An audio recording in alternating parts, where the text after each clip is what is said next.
안녕하세요. 한성민 목사입니다. 오늘도 성경을 바르게 읽도록 돕는 자료 살펴보도록 하겠습니다. 자, 유배가 끝나다 우리 78페이지 할 차례죠.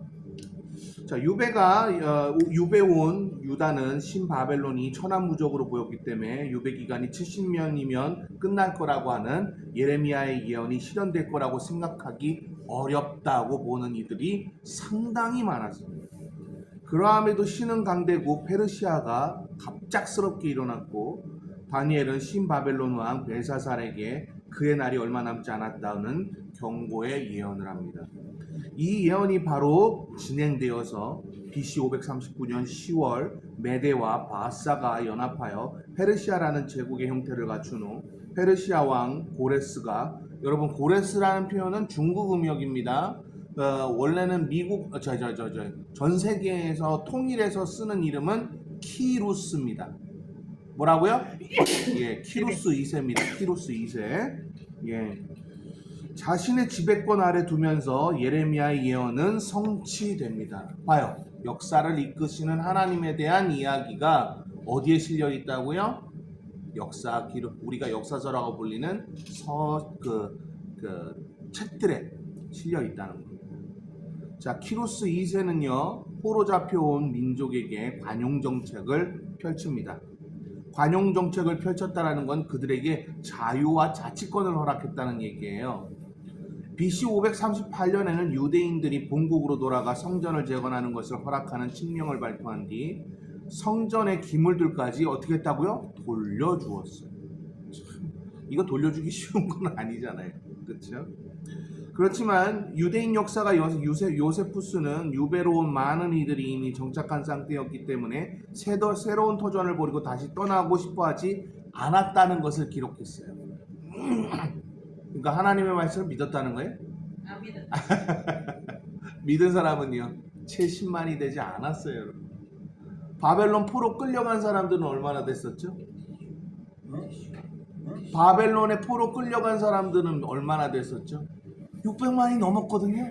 근데 거기에서 무리를 이루고선 70년 사이에 여러분 굉장히 많아졌어요. 거의 1000만 가까이 됐었다고 얘기하는 성경 신학자들이, 성경 고고학자들이 있거든요. 그들의 얘기로만 따지면 채 10%도 되지 않았던 거예요. 자, 장소가 그렇게 중요함에도 불구하고 왜 이들은 등 따시고 배부른 걸 선택할 수밖에 없었을까? 인간의 본능이죠. 맞아요. 맞아요. 본능. 하나님을 떠난 사람들의 본능이 맞습니다. 자, 그들은 이미 유대의 율법을 버렸어요. 그리고 혼합되어 살기를 바랬고요. 유대의 정체성을 인정하지 않았던 거예요. 자, 유대의 정체성 하면은 두 가지가 있어요. 첫째는 하나님 우선 중심주의였고요. 둘째는 하나님의 언약이었어요. 이 두 가지를 거부한 거예요.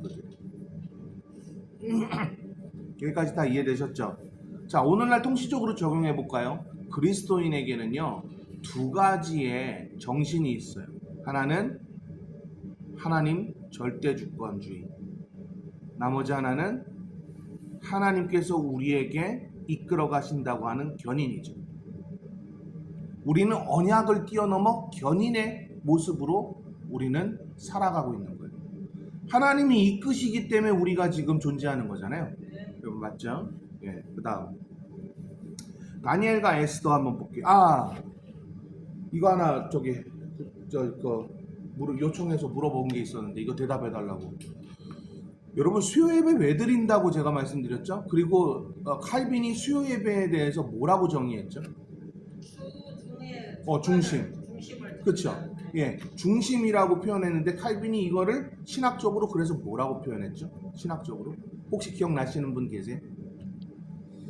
한 주의 중심을 첫날도 드렸는데 중심까지 드려. 그리고 마지막 문도 닫잖아요, 우리. 그렇죠. 한 주의 중심을 드린다. 이걸 칼빈은 뭐라고 얘기했죠? 그래서 수요 예배라는 개념이 칼빈이 주장했던 거는요, Istatio da be diaco. 라고 불렀어요. 우리나라 말라 이거 하지 말라 그랬지. 다른 언어 쓰지 말라 그랬죠. 죄송해요. 우리나라 말로 만약에 이야기를 한다면 정신을 온전히 가다듬는 예배라는 뜻이에요. 수요 예배가 정신을 온전히 가다듬게 하는 예배예요. 왜? 한 주에 첫 중심을 주일날 딱 드렸잖아요. 근데 월요일, 화요일 살아보니까 무너졌거든. 잊어버릴 것 같아. 그렇죠. 그렇죠. 그게 칼빈이 했던 얘기예요. 네. 그러니까 그래서 수요 예배에 대해서 물어보더라고요. 네, 요거 제가 설명드리고 또 시작할게요. 자, 다니엘과 에스더 보죠. 다니엘과 에스더는 신바벨론과 페르시아 정권의 핵심에서 자리하고 있었으며 하나님은 유다가 아닌 그곳에서 그들을 사용해 제국에 영향을 끼쳤던 인물들입니다. 그리고 BC 605년에 신바벨론으로 끌려간 벨드사살 즉 다니엘은요 궁정에서 고위직에 오를 수밖에 없는 뛰어남을 보여요. 어떤 뛰어남을 보였을까요? 기록에 보면은요 벨드사살이라는 그 사람은 새 왕을 모셨던 인물로 표현해요. 근데 그가 늙어서 80세가 넘도록 총리직, 우리나라 오늘날로 얘기하면 총리직을 유지할 수 있는 비결에 대해서 얘기했을 때 한없이 무조건적으로 신을 의지했다라는 것을 첫 번째로 삼고 있어요. 신을 의지한다라는 개념이 여러분 바벨론 시대에는 어떤 개념으로 등장하는 것 같아요? 목숨 걸고. 맞아요. 목숨까지 아끼지 않고 내놓는 것. 그분이 그거라고 하면 그건 거예요. 이해되셨죠? 자, 믿음을 시험하는 많은 어려움이 있었지만 그는 변함없이 신실한 태도로 하나님을 섬겼습니다. 신바벨론의 왕을 섬기긴 했지만 하나님만이 홀로 지고의 통치자이시며 그분의 나라만이 영원하다고 정면으로 맞서기도 했어요. 맞서가지고 두 번이나 죽을 뻔했잖아요. 그죠? 그런데도 하나님이 살게 하시는 거 보세요. 멋있지 않습니까? 다니엘은 유다로 돌아가지 않고 70년에 가까운 세월을 신바벨론의 공직을 맡으며 유대인들을 보호하는 데 시간을 보냈고 그곳에서 죽게 돼요. 그의 사역은 거기까지였어요. 다니엘보다 한 세기 후의 인물인 에스더는 유대의 고아였다가 크세스 왕의 왕비로 뽑히게 됩니다. 이게 아하수에로는 여러분 중국어 음역이고요. 전체적으로는요 크세스라고 합니다. 그러니까 통일돼서 부르는 이름이 크세스예요.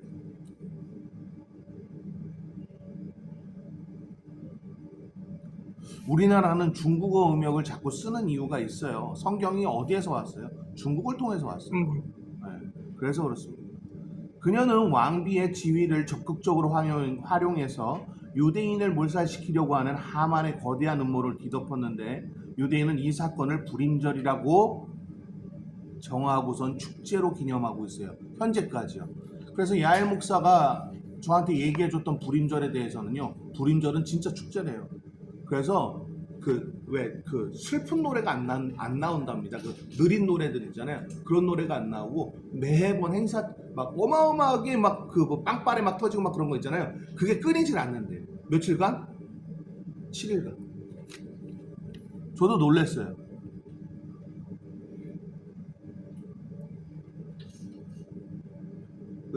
하만의 이야기는 제가 여러분들에게 다시 한번 하겠지만 하만은 여러분 하나님이 반드시 죽이라고 했던 가나안 일파의 사람이었을 가능성이 상당히 높아요. 제가 이거는 고고학적으로 여러분한테 나중에 설명을 할 거예요. 이거는 여러분 논문을 제가 하나 소개를 해드리도록 하겠습니다. 아셨죠? 자, 그 다음 에스라, 느헤미야 그리고 말라기 한번 보세요. 말라기도 그래요. 여러분 이름이 말라기를 우리나라는 번역하고 있잖아요. 말라키예요. 말라키. 예. 자, BC 458년 아닥사스다 왕은요 페르시아에 있던 에스라를 예루살렘으로 보내 하나님의 율법을 가르치게 하고 왕의 권위와 재원을 지원해 주었어요. 자, 학사라고 불리는 에스라는 무슨 일을 했어요? 가서? 종교계. 종교개혁인데 자, 우리 종교개혁하면서 느헤미야는 성전개혁했다 그러고요. 성벽 재건하면서. 에스라는 뭐 개혁했어요? 따라보세요. 사상개혁. 사상을 개혁했어요. 그들이 70년 동안 살면서 사상이 유대적, 즉 신본주의적 사상이 아니었어요. 사상으로부터의 전환을 요청했던 거예요. 자기 중심에서 하나님 중심으로 바뀌는 그런 역할을 했던 거예요. 그래서 그들은 끊어라. 에스라의 메시지 한번 보세요. 다 끊어야 되잖아요. 다 내보내고. 그렇죠? 네. 그거였던 거예요. 또 볼게요. 그래서 공적으로 하나님의 율법을 가르친다 해서 그에게 학사라는 별칭이 붙여져 오늘날에도 이 별칭은 유효하게 된 겁니다. 자, 율법을 가르친다라는 개념이 우리나라에서는 단순하게 법을 가르치는 걸로 착각하잖아요. 근데 이때 당시에 율법을 가르친다는 것은 하나님의 전부를 이해시키는 거였어요. 왜죠? 율법은 누리는 거잖아요. 학사 에스라는요, 어디에 초점을 맞췄냐면 하나님이 기뻐하시는 것, 하나님의 영광을 위해서 우리가 존재해야 하는 것, 거기에다 키워드를 맞추고 계속 글을 전개해 나가고 있거든요. 보시면 사람을 좋게 하랴 하나님을 좋게 하랴라는 메시지가 상당히 그의 비중을 차지하고 있다는 것을 알 수가 있어요. 자, 아무튼 에스라는 하나님의 백성이 율법에 불순종하는 모습, 예를 들어 이방인들과 뭐야? 통혼이요. 이건 뭐예요? 사상을 거부하겠다는 얘기잖아요. 그렇죠? 깜짝 놀라 그들에게 새로운 방식으로 살라고 촉구하며 이방인들과 그 사이에서 태어난 자식들까지 공동체에서 내보내도록 합니다. BC 445년 수상공전의 고위관리였던 느헤미야는 아닥사스다에게 예루살렘에 가서 성벽 재건을 위해 일하게 해달라고 요청했고, 아닥사스다는 그를 위해서 유다 총독으로 임명하게 합니다. 느헤미야는 여러분 아닥사스다에 뭐였죠? 친구였다고 얘기합니다. 그 정도로 굉장히 가까웠다고 얘기해요. 아무나 술관원을 맡지는 않아요. 술관원을 맡는다라는 것은요, 진짜 신뢰하는 사람이라는 거예요. 왜죠? 그 술은 어디에 바쳐졌던 재물이었어요? 신에게요. 근데 여기에다가 독을 타는 사람들이 꽤 많았어요. 근데 그 친구를 그 친구가 사라져야 한다고 생각해보세요. 제가 그때 말했나요? 서열이 3위에서 4위쯤 됐을 거라고? 오케이. 자, 또 봅시다. 느헤미야는 이 치욕적인 상황을 끝내자고 유대인들을 격려하며 52일 만에 성전을 마무리했어요. 52일 만에 성벽이 성벽 재건이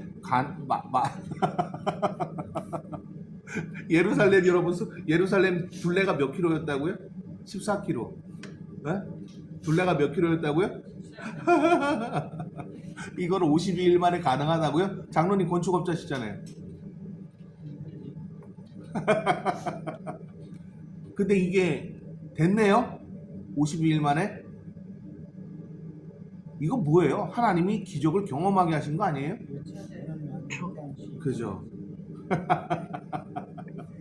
전 이거 보면서 매번 깜짝 놀래요. 어떻게 52일 만에 14kg나 되는.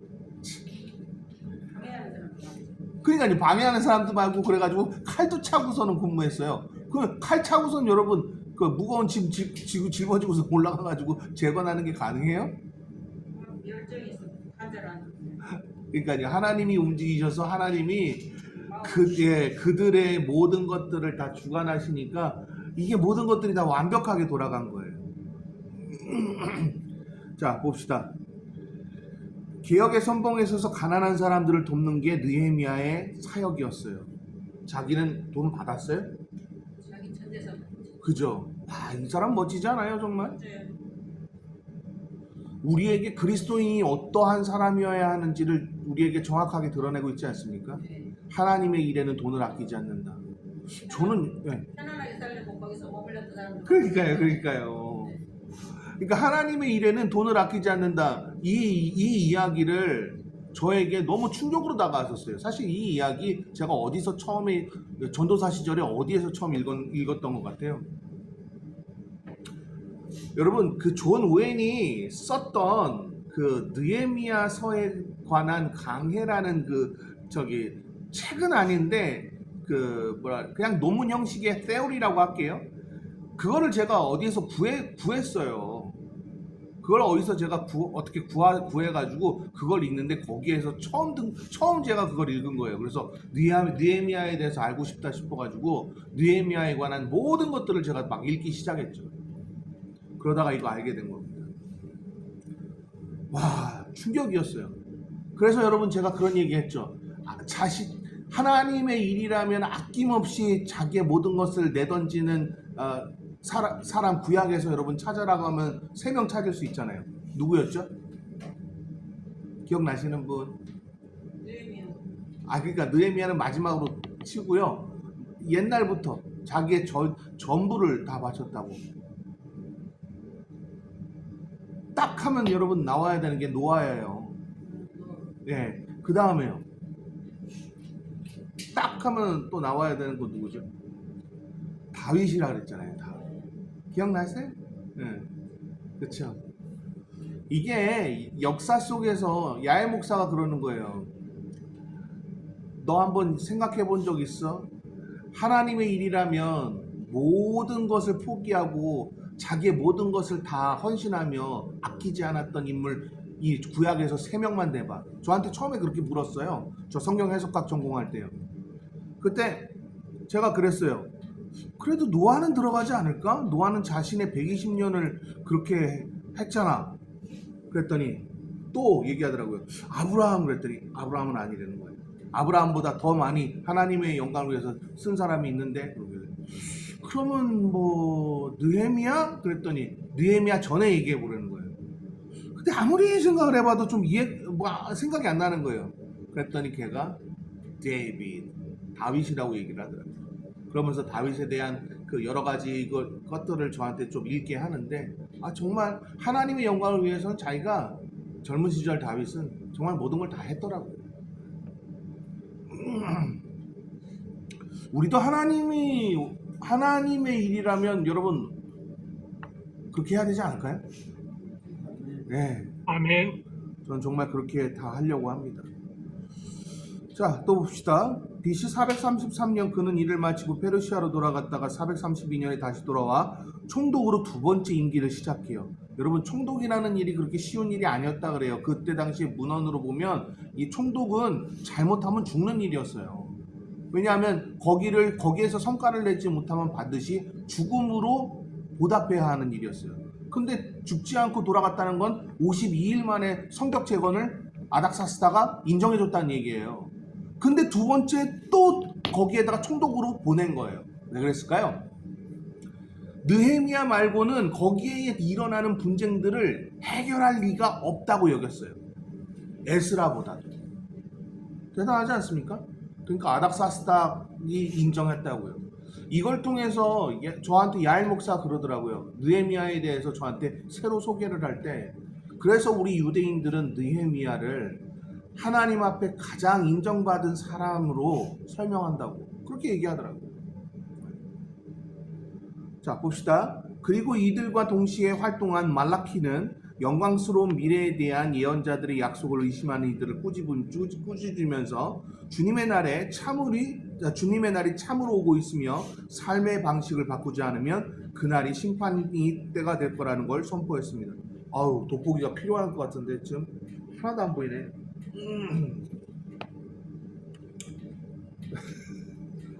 돋보기 어디다 놨지 내가? 그다음 자, 일단 마무리는 지을게요. 신약 성경에 하나님이 보내실 특사에 대한 약속이 세례자 요한을 통해 성취되었다고 설명하고 있어요. 민족의 대규모 귀환이 있었지만 신약 시대 무렵까지 영적 유배로부터 완전히 자유로워지고 그 갈망이 여전히 유대인 마음속에 자리 잡게 한 것은 결국 느헤미야와 에스라의 사상 전이가 있었기 때문에 가능했다는 것을 우리는 알아야 한다는 겁니다. 누구 때문에 이 사상 전이가 온전하게 이루어졌다고요? SNF파가 존재했다고요? 에스라 만듦에 때문에. 그렇죠. 우리도 그런 무명의 선지자들이 됐으면 좋겠어요. 아멘. 예, 무명의 종교개혁자들이 됐으면 좋겠어요. 우리 교회는 정말 다 그렇게 사시는 것 같아서 제가 너무 행복하고 좋아요. 자, 질문 있으십니까?